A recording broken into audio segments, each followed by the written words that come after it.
Alrighty, I want to give you guys a little update on our meat birds. So these are the younger meat birds. They are going to be 6 weeks old on Friday. I'll show you guys the... So I literally just put this water in there and they already have it full of shavings. So I'm fixing to have to clean that out again. They are needing to go on grass. They've been needing to go on grass for at least 2 weeks now. These shavings are getting really disgusting really fast, and they need to be on the ground. They're too crowded in here, so that's a goal for the next couple of days. So the issue with meat birds and being in something like this on shavings is that meat birds do not turn the shavings. All of your other birds, your turkeys, your quail, I have a chicken on top of the coop over there that I just saw. Your turkey, your quail, your regular chickens, anything like that, they constantly like dig and play in the shavings, and like they'll fluff their feathers around and they're turning the shavings. These guys don't do that. They just sit, eat, drink, and poop. And that causes the top layer of the shavings to get really gross and really smelly really fast, while the bottom layer is still essentially fresh shavings. I do change everything out because I'm not gonna just scrape out the top half. So I change everything out when I'm changing it, but it would be so much better, the shavings last longer if they're actually mixing the shavings, which they don't do. So that's kind of frustrating. But this is the size of these guys at 6 weeks old. I do feel like they grow faster when they're on grass and have access to grass. So I'm excited to get these guys out on the grass this week. And I'm going to take you guys over and show you how ginormous our 9-week-old meat birds have gotten. And you'll be able to see why we plan on processing them this week, because they're freaking huge. So we have been moving them around this entire area. They have fresh grass multiple times a day. I actually just moved them. My little janky rope it keeps coming off. So yeah, these guys are huge, and just like a hand comparison, they're massive. Look at all that meat in there. Them are some meaty thighs. Sorry. So they're huge. So these guys are nice and big. I did say in my other video, freaking flies bite, in case you guys didn't know. I did say in my other video that I needed to build a tractor for these guys, a bigger one.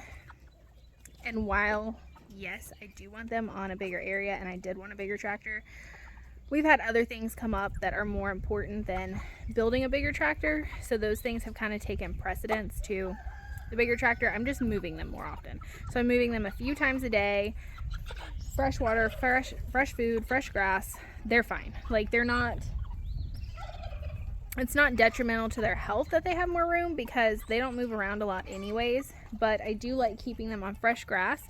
It makes them walk around more. They're eating the grass, which is really good for them, and it's actually, in my opinion, helping them to grow faster, having that grass, and hopefully will create a better meat, a healthier meat than just having like grain. So that's kind of my goal with these guys. I am ready to get them processed because they're eating a lot of food right now. We are at 12 bags of food total purchased. Mind you, that's between these 27, 28 birds, I don't remember, and the 30 that are on the porch. So 12 bags of food, I feel like, isn't a ton. I don't know how much on average most people feed their birds, so I don't know if that's like a lot or anything, but we're gonna average out the cost and how much it costs per pound once we process these guys and those guys, because they're both getting shared food. So I'm going to average out, the cost of all the food total, how much meat we get across the board, and then I'm just going to kind of grocery store it, what it would cost in the grocery store to buy the same types of things that we make out of the meat, just to show a comparison of what it would cost to produce the same things, or to buy the same things that we're producing. And even if it's a tad bit more expensive, I'd still rather have something we produced on our farm than something from the grocery store. But I really think in the long run it's going to be cheaper. So we'll see. We'll see. I'm planning on doing lots of like ground chicken nuggets, things like that. So it's not all just gonna be like chicken legs and chicken breasts. And then I'm also saving all of our blood, and we're gonna do blood meal for the garden, which is really freaking good for your plants. So not only are we gonna be doing the chickens, we're going to be doing the blood meal, and then like things like the chicken livers and the hearts and things like that can go to our dogs, which is really, really good for them.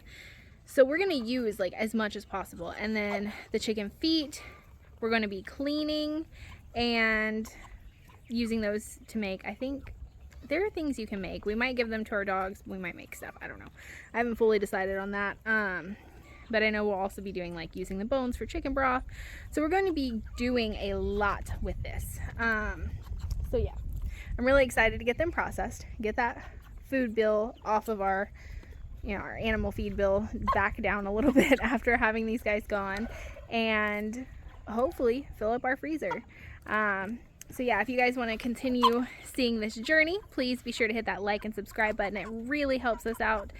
When you subscribe to our channel, we have a goal of getting to 1,000 subscribers by the end of the year. So if you guys help us out with that, we would be greatly appreciative of that. And if you guys have any questions or anything you want me to cover throughout the process of like butchering them and just talking about what we thought about raising the meat birds, be sure to leave that in the comments below. And I hope you guys have a wonderful rest of your day, and I will see you guys later. Bye.